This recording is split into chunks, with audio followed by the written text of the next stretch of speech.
nous allons étudier la limite de la suite un définie sur n étoiles par 2 sinus de n moins 3 cosinus de n plus 1 sur racine de n. Donc, on a exclu n égale 0, la suite est bien définie sur n étoiles. Donc, on va utiliser, dès qu'on a des sinus et des cosinus, on pense à utiliser le théorème des gendarmes parce que on connaît des encadrements de sinus de n et de cosinus de n. On va l'écrire pour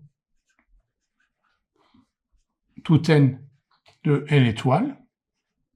C'est même vrai pour tout n de n. Sinus de n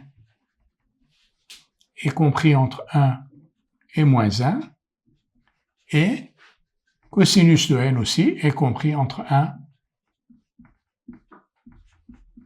et moins 1. Et donc, nous, on a 2 sinus de n, moins 3 cosinus de n plus 1. Donc, on va multiplier ici par 2 pour avoir 2 sinus de n. On va multiplier ici par moins 3 pour avoir moins 3 cosinus de n. Puis, on va ajouter 1 et on va obtenir un encadrement de 2 sinus de n moins 3 cosinus de n plus 1. Donc, ici, 2 sinus de n inférieur ou égal à 2, supérieur ou égal à moins 2, et ici on multiplie par moins 3, on change le sens des inégalités, mais ça revient au même,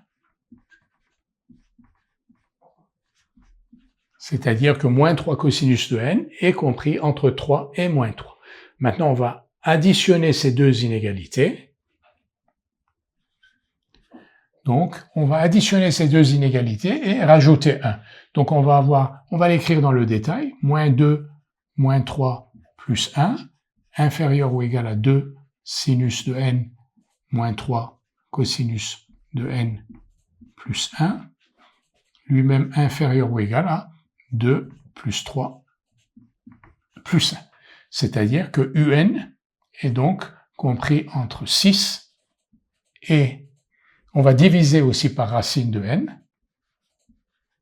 Et là, moins 5 plus 1, donc moins 4, sur racine de n. Ainsi,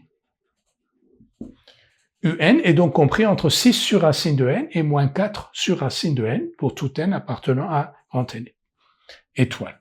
Limite de moins 4 sur racine de n, quand n tend vers plus l'infini, c'est une suite de référence dont vous connaissez la limite, et limite de 6 sur racine de n quand n tend vers plus l'infini est aussi égale à 0, et donc d'après le théorème des gendarmes, la limite de un est aussi égale à 0. Parce que un est encadré par deux suites qui convergent toutes les deux vers 0. Donc un est compris entre 6 sur racine de n et moins 4 sur racine de n, ces deux suites. La limite de chacune de ces deux suites est égale à 0, donc la limite de un quand n tend vers plus l'infini est aussi égale à 0.